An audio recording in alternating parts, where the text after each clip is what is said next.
और हमारी सेनाओं का ठेकाकरण कर दिया। 4 साल की भी कोई नौकरी हो, 4 साल में वापिस आ जाएगा, कोई पेंशन नहीं, कोई मुआवजा नहीं, कोई मेडिकल सुविधा नहीं, कोई छुट्टी नहीं। ये कॉर्पोरेट परस्त जो नीतियां हैं, जो मॉडल है विकास का, मुनाफे पर आधारित, ये उसी का रिजल्ट है कि मानव पावर, किसान मजदूर को निचोड़ के, देश के संसाधनों को निचोड़ के बड़े बड़े इजारेदार, बड़े बड़े सरमाएदारों की झोली।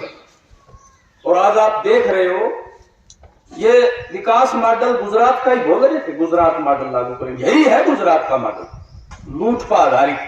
क्योंकि जब वहां 10-15 साल ये जो देश के प्रधानमंत्री हैं, उन्होंने मुख्यमंत्री रहते हुए जो लूट स्थापित की थी गुजरात में, वो तमाम देश के पूंजीपति ये देख रहे थे कि ये मॉडल देश पर लागू होना चाहिए।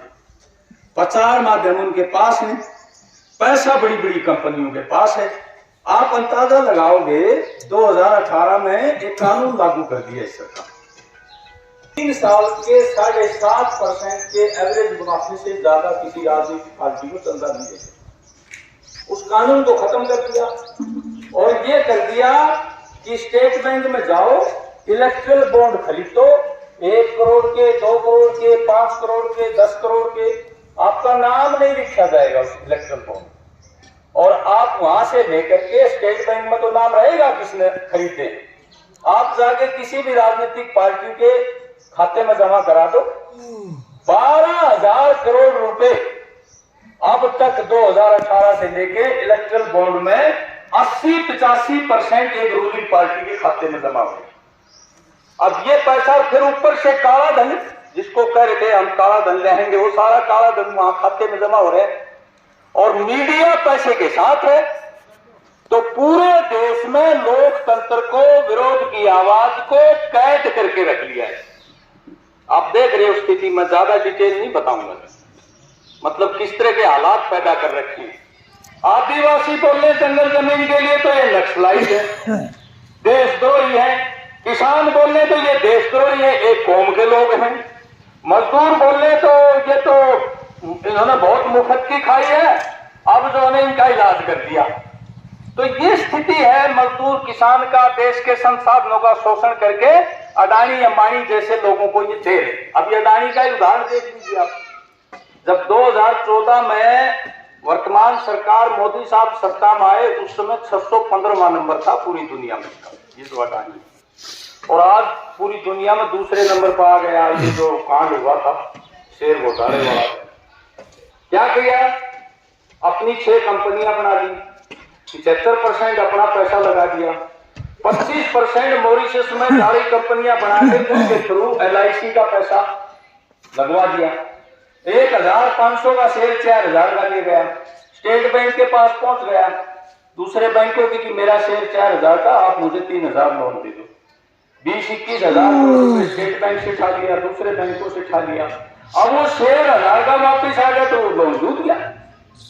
यही है, यही खेल चल रहा है। और ये तो अमेरिका की कंपनी ने बताया है, कहता है वो देश को बदनाम कर रही है, वो कंपनी जो ये बता रही है, तो बदनाम कर रही है तो ये 60% अडानी की ये आमदनी कैसे कम होगी, संपत्ति कैसे कम होगी, इन शेयरों के भाव से वो बदमाशी कर रही है, क्या बता रहे हैं। तो हमारे हवाई अड्डे, हमारी बंदरगाह, हमारी रेल, हमारे गोदाम सब खरीद के, और जो ना 30% गोदामों पर, 30% हवाई अड्डों पर, 30% जो बंदरगाहों पर कब्जा हो गया। ये स्थिति आ रही है।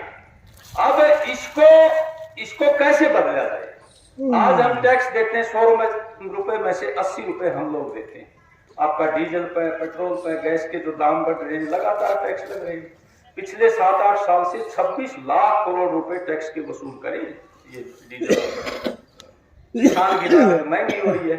उस पैसे में से हमारा खेती का बजट जो सब्सिडी है, ग्रामीण विकास का बजट, मनरेगा का बजट, मजदूरों का, शिक्षा स्वास्थ्य का बजट, सब काट रखे हैं, वो कम कर दिए। बड़े बड़े लोगों के लोन माफ कर दिए।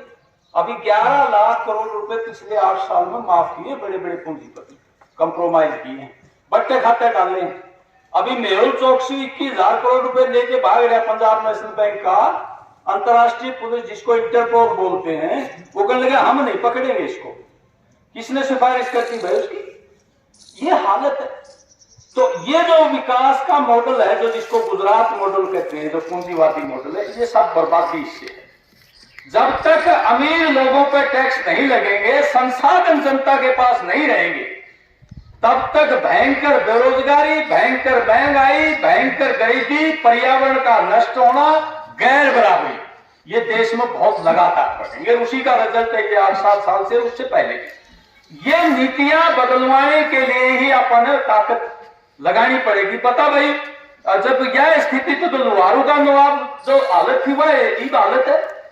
हमारे बच्चों की पढ़ाई छीन ली, सरकारी स्कूलों में फीस लगा दी, प्राइवेट स्कूलों को सरकार बिना जो फीस देगी बच्चों। तो तुम भाई सरकार वाले प्राइवेट स्कूलों में हो, सरकारी स्कूलों में हो, जितने भी रोजगार के महकमे सारे प्राइवेट कर रहे, सारे पद खत्म कर दिए। किसान जब हरियाणा बना, ट्रांसपोर्ट सरकारी हुआ, रोडवेज, बिजली बोर्ड सरकारी हुआ, पब्लिक हेल्थ के महकमे खुले, फॉरेस्ट के महकमे खुले, कोई बच्चा फॉरेस्ट में लग जाता था किसान मजदूर का, कोई रोडवेज में लग जाता था, कोई मास्टर बन जाता था, कोई पटवारी लग जाता था, कोई बिजली बोर्ड में लग जाता था, कोई फौज में भर्ती हो जाता था, कोई अर्ध सैनिक बलों में भर्ती हो जाता था। खेती के साथ उसका गुजारा हो जाता। अब पशुपालन भी पिट गया, खेती भी पिट गई, सारे कर्जे ही हो गए।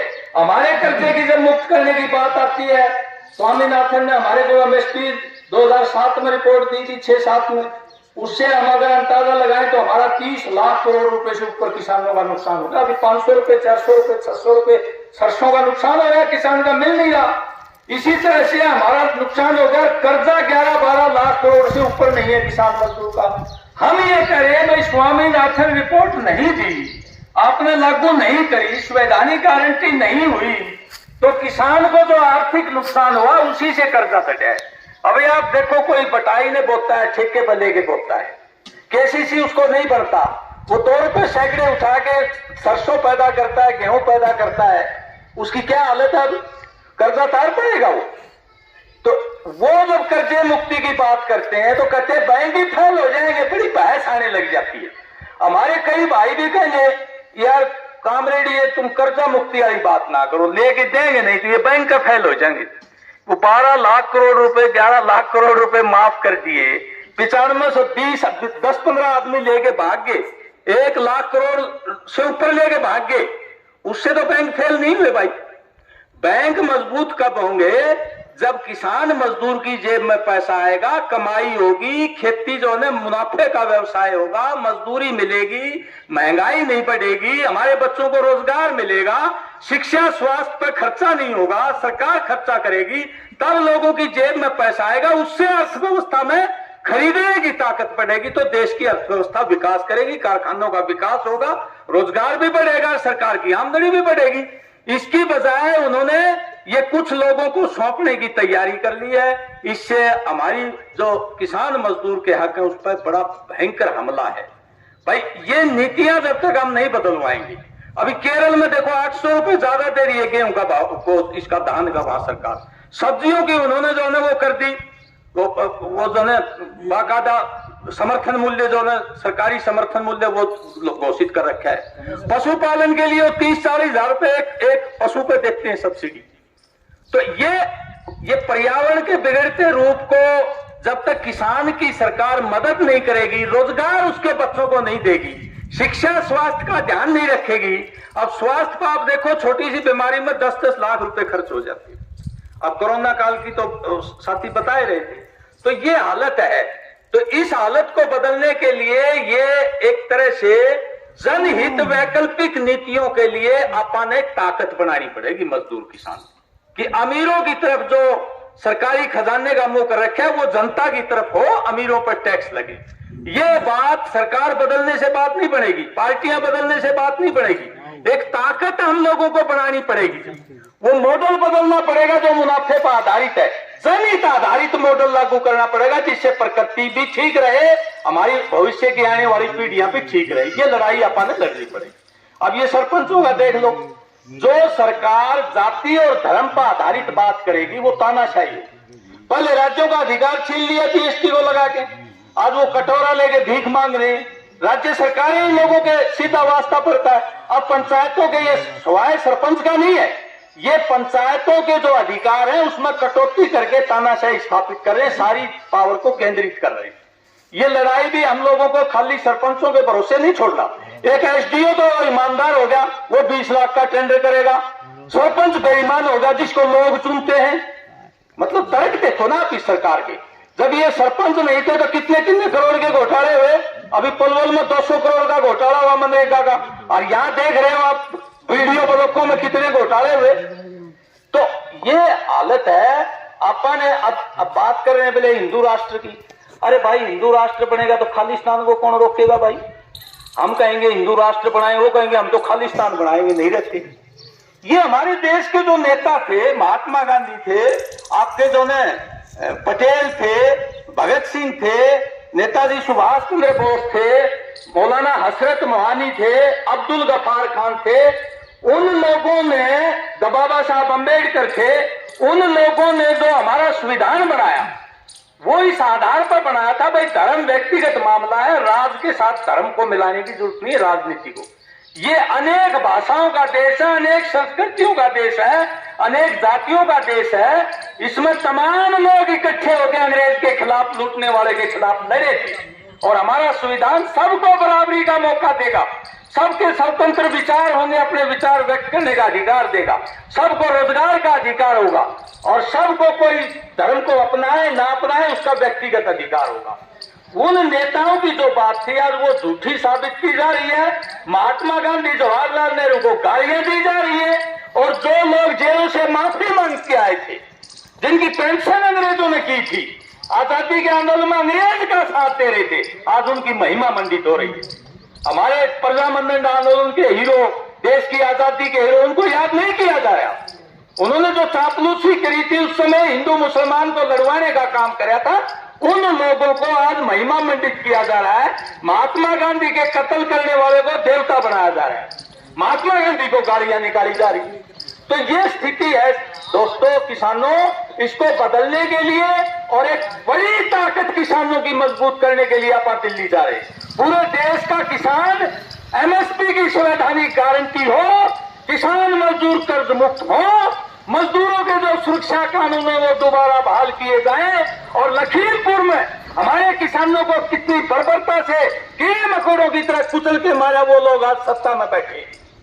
इन चीजों को बिजली निजीकरण हो, सरकारी महकमों का निजीकरण हो, तमाम पद भरे जाए, पुरानी पेंशन बहाल हो, किसान मजदूर को रिटायरमेंट के बाद 60 साल के बाद जो खेती से रिटायर होता है उसको भी पेंशन मिले, गुजारे लायक बुढ़ापा सुरक्षा के लिए। जैसे सेना के जवान हमारी सेवा करते हैं, किसान भी उसी तरीके से सेवा करता है देश के लिए। अगर देश में अन्न उत्पादन नहीं करेगा तो भूखे मर जाएंगे। याद करो हमारे प्रधानमंत्री लाल बहादुर शास्त्री की उस बात को कि जब पाकिस्तान ने लड़ाई करी हमारे साथ, तो उस समय पाकिस्तान की पक्ष लेकर के अमेरिका, ऑस्ट्रेलिया ने कहा कि हम तुम्हें लाल गेहूं नहीं देंगे। शास्त्री जी ने कहा तुम क्या सहन करना चाहते हो, इतनी बचत तो हमारे देश के लोग एक दिन बैठ करके दोनों बचत कर लेंगे। और जय किसान जय जवान का उन्होंने नारा दिया था कि किसान हमें आत्मनिर्भर बनाएंगे और जवान हमारे देश की सुरक्षा करेंगे। ये लाल बहादुर शास्त्री का नारा था। इस देश की ताकत जवान और किसान है। आज दोनों पर हमला है। जवानों पर हमला, उनकी नौकरी ठेके पर दे दी, किसानों पर हमला, उनकी एमएसपी खत्म कर दी, उधर मजदूरों को लूटने का कार्यक्रम बना लिया। इस लड़ाई को तेज करेंगे। 5 अप्रैल को पूरे देश के किसान मजदूर अपनी इकट्ठे होकर के ताकत दिखाएंगे। ए मोदी सरकार, बड़े बड़े कॉर्पोरेट की साझेदारी लेना छोड़ दो, देश के लोकतंत्र को कमजोर करना छोड़ दो, देश के लोकतंत्र को पैसा तंत्र में बदलना छोड़ दो, और सरकारी जो खजाना वो किसान मजदूरों की तरफ करो, नहीं तो हम तुम्हारी छुट्टी कर देंगे। ये ललकार देने के लिए मोदी सरकार को 5 अप्रैल को दिल्ली पहुंचेंगे किसान साथियों।